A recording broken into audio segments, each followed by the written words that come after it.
Every good machinist project starts with a good piece of steel. All these are cut-offs from school bus control arms. This is off a tractor, a hay bale spike.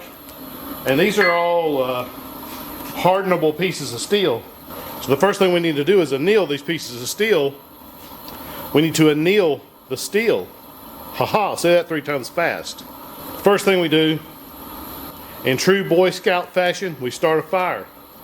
What we want to do is get this steel as hot as we can get it in this stove and allow it to cool down slowly. And what that will do, will take some of the hardness out of the steel and make it cut easier on the lathe and milling machine. Now we could cut it now just like it is with the carbide tooling, but it'll be very rough to cut because it is so hard.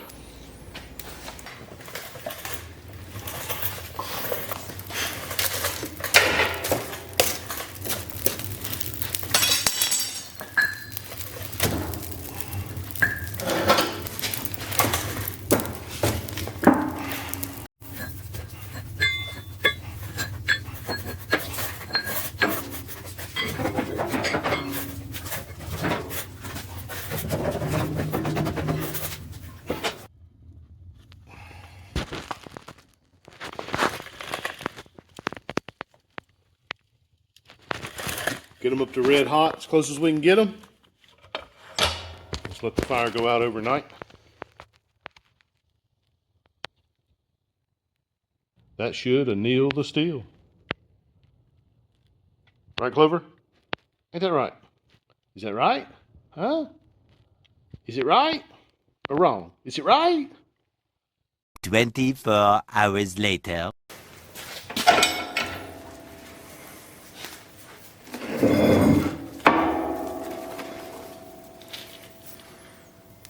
Nice scale on them there. Tells me if they've gotten hot like I needed them to. See there? They should be good and annealed. They're actually still warm. They've been in there for 24 hours.